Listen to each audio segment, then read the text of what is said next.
현대 과학이 밝히지 못하는 비일상적인 현상을 연구한 라이얼 와스는 생태학, 식물학, 심리학, 물리학 등 10여 개의 학위를 가지고 있는 생명과학자이다. 그는 죽음과 영혼의 문제에 관해 연구하면 할수록 과학적인 방법에는 어떤 한계들이 있으며 사물들을 관찰하는 과정 속에서 사물들은 실질적으로 변화되고 만다는 것을 인정하기 시작했다. 관찰하는 것은 사물을 변화시킨다. 핵물리학은 이제 어떤 것이 측정될 수 없다면 그것이 존재하느냐 안 하느냐 하는 질문은 의미가 없다는 것을 깨닫고 있다. 오늘은 죽음 이후의 세계와 영혼의 문제를 연구한 어느 과학자의 책, 영혼의 블랙홀에 대해 이야기해보겠다.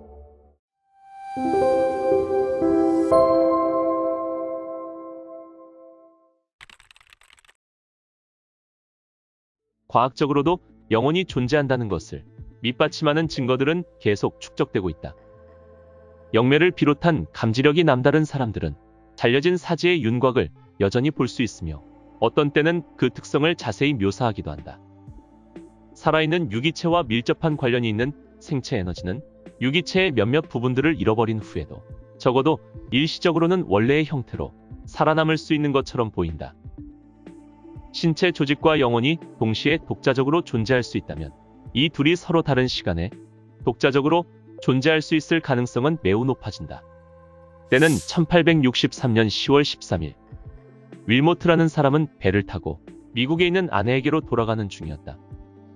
그날 밤 윌모트는 자기 아내가 잠옷바람으로 자기 선실에 와서는 또 다른 사람이 있는 것을 발견하고 잠시 머뭇거리다가 자기 옆으로 다가와서 키스를 하고는 곧바로 사라지는 꿈을 꾸었다.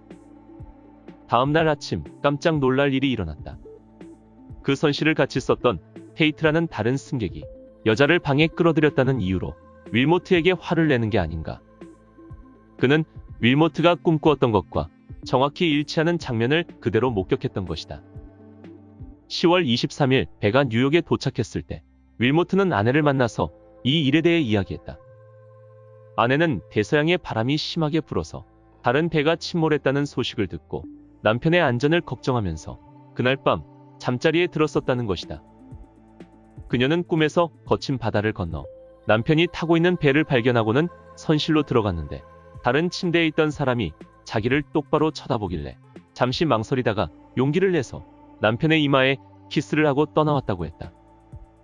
너무 놀란 윌모트가 아내에게 선실의 구조를 말해보라고 했더니 그녀는 그 선실의 특이한 구조를 정확하게 말할 수 있었다. 이 이야기 가운데 가장 매혹적인 부분은 멀쩡하게 깨어 있었던 승객인 테이트가 윌모트 부인을 눈으로 직접 보았고 나중에 그 인상착의를 설명할 수 있었다는 것이다. 이러한 사실은 에너지체가 그 몸으로부터 분리되어서도 인식 가능한 형체를 계속해서 유지할 수 있다는 것을 시사해준다. 유체 이탈이 사실로 확인된 사례도 있다. 영국 항공대의 한 전속 의료 직원은 비행기가 이륙하다가 추락하는 사고를 당했는데 그는 조종실로부터 튕겨져 나와 땅바닥에 떨어져서 의식을 잃고 쓰러져 있었다. 그는 추락 현장을 60m 위에서 내려다보면서 자기 몸이 현장 가까이에 놓여 있는 것도 볼 수 있었다. 비행기 사고가 일어난 곳에서는 비행장 건물을 하나도 볼 수 없었음에도 불구하고 여단장과 다치지 않은 조종사가 자기 몸이 쓰러져 있는 곳으로 뛰어오는 것을 보았고 구급차가 경납고로부터 나오려고 했으나 즉시 시동이 꺼지는 장면도 보았다. 그는 운전사가 밖으로 나와 시동 핸들을 사용하고 위생병을 뒷좌석에 태우는 것도 보았다. 나중에 사고 상황을 자세히 조사해 본 결과 비행장의 사고에서 그가 본 것은 아주 상세한 내용까지 정확하다는 것이 밝혀졌다. 옥스퍼드 대학 재학생들을 상대로 조사한 연구 결과에 의하면 그들 가운데 34%는 외부로부터 자기 몸을 바라본 경험이 있다고 말했다. 하지만 이런 종류의 체험은 만져서 알 수 있는 것을 요구하는 과학과는 아주 동떨어진 체험으로 남아있을 뿐이다. 모든 생물은 생명장에 의해 둘러싸여 있다. 생명장은 몸이라는 정상적인 물리적 수준에 존재하는 전기적 현상으로서 표준적인 실험실 장비로 측정될 수 있다. 생명장은 의학적 죽음이 일어나는 순간 사라진다. 또한 생플라즈마는 물리적인 수준을 벗어나 존재한다. 이것은 몸과 거의 같은 형체를 띠고 있고 중요한 기능들을 조종하고 조직하는 데 참여하고 있다. 이것은 쉽게 측정되지 않지만 고주파 장치를 포함하는 특별한 기법을 통해 드러낼 수 있으며 생플라즈마는 의학적 죽음이 일어날 때 사라지지 않는다. 살아있는 자의 유령은 분리된 생플라즈마 또는 에테르체에 의해 일어난다.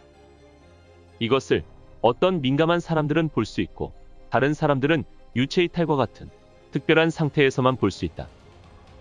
죽은 자의 유령은 의학적 죽음이 일어난 후 짧은 기간 동안 동일한 방식으로 볼 수 있다. 그러나 생플라즈마체는 시간을 두고 사라진다. 유체 이탈의 보고들에서 아주 흔하게 나타나는 것들 가운데 한 가지는 육체와 영혼을 이어주는 은빛줄에 관한 묘사이다. 유체 이탈에 관하여 들어본 적이 없는 사람들도 이 구조를 본질적으로 동일한 말로 표현한다. 많은 신비가들 사이에서는 이 줄을 건드려서는 안 된다는 말이 전해져 온다.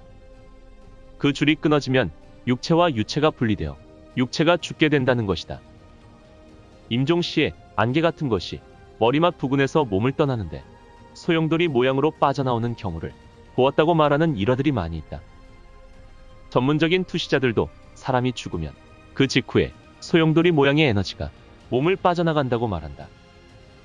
한 보고에 의하면 이 소용돌이 모양을 의학적으로 죽은 지 3일 동안이나 볼 수 있었다고 말하기도 한다. UFO는 가끔 카메라에 잡혀 사진 찍힌 적도 있으며 레이더 장치에 스크린에 잡히기도 하는 것으로 보아 실체를 가지고 있음이 분명하지만 비행 접시들은 목격자들이 가까이 다가가면 유령처럼 사라져버린다. 칼 융은 UFO에 관한 보고들을 심령 현상으로 보고 아마도 집단 무의식에 의해 우리 마음과 연관되어 있을 것이라고 조심스럽게 말했다. 유령들은 한결같이 어색하게 행동한다.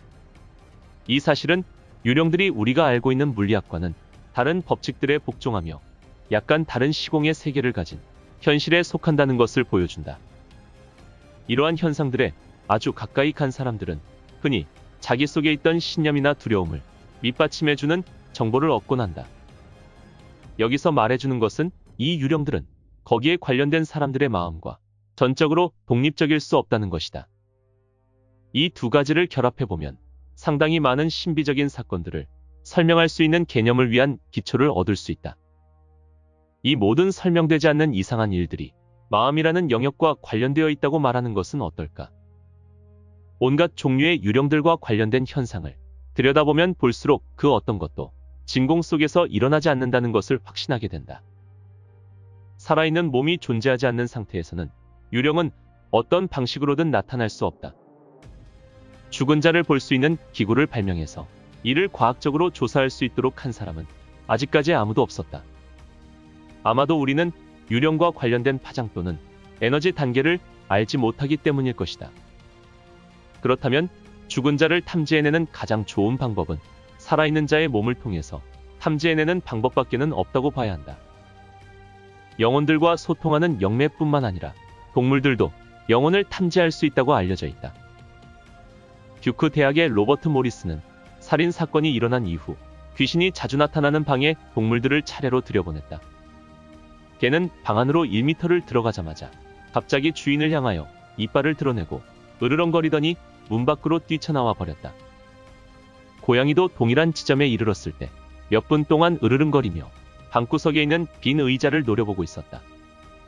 이 동물들은 그 집의 다른 방에서는 그와 비슷한 어떤 반응도 보이지 않았다. 사물들은 제한된 영역에서만 작동하는 우리의 시각을 아주 쉽게 피할 수 있다. 우리는 스펙트럼의 아주 짧은 파장밖에 보지 못한다. 우리가 영매라고 부르는 사람들은 선천적으로 또는 훈련을 통해 우리의 정상적인 감각의 한계를 뛰어넘는 감수성을 갖게 된 사람들에 불과하다. 우리 모두가 영매가 되는 것을 방해하는 장애물은 우리의 감각 기관들에 있는 것이 아니라 이 감각 기관들을 통하여 들어오는 정보를 해석하는 우리 속에 있는 컴퓨터에 있다. 학교 교육을 전혀 받지 않은 아리고라는 별명으로 잘 알려진 브라질의 광부는 살아생전 거의 200만 명이 넘는 사람을 치료했다. 매일 1000명이 넘는 병든 사람들이 아리고 앞을 천천히 지나가는데 그는 한 사람씩 잠깐 흘깃 보고는 재빨리 종이 조각에 뭔가를 썼다. 이 종이 조각들은 자세한 의학적 처방전이었는데 약사가 이 처방대로 약을 조제해 주었을 때 그것은 그 환자에게 완전히 적절한 처방이었다는 것이 입증되었다. 아리고에 대한 연구 조사는 1968년에 6명의 의사와 8명의 과학자로 이루어진 팀이 수행했는데 아리고가 잘못 진단한 것으로 판명된 것은 단 한 건도 없었다. 이 처방전들 가운데는 의약품 회사들의 이름과 등록 상표 이름들, 정확한 분량 및 비율과 복용량 등 복잡한 처방전들도 상당수 있었다. 자기 앞을 지나간 환자들 가운데 약 5%의 사람들에 대해서 아리고는 미안합니다. 나는 당신을 위해 아무것도 할 수 없습니다라는 말만을 처방전에 써놓았는데 연구팀은 이 사람들이 모두 죽을 병에 걸려 있다는 것을 확인할 수 있었다. 아리고는 자기의 보이지 않는 조력자가 1918년에 에스토니아에서 죽은 독일 의사인 프리츠 박사라고 밝혔다. 그는 다른 의견이 필요할 때에는 한 일본인 의사와 프랑스 전문가의 영을 부른다고 했다. 아리고를 연구한 사람들은 지금으로서는 이 현상을 설명할 수 있는 이론이나 과학적 이론들의 결합이 존재하지 않는다고 했다. 이러한 일들은 우연한 사건으로 쉽게 무시해버릴 수 있는 성질의 것이 아니다. 삶은 연력학 법칙들에 따라 물질에 있어서 생성, 성장, 폐화, 죽음이라는 역동적인 과정들로 이루어져 있다. 그러나 또한 삶은 그와 같은 법칙에 순응하지 않는 다른 과정들로 이루어져 있기도 하다.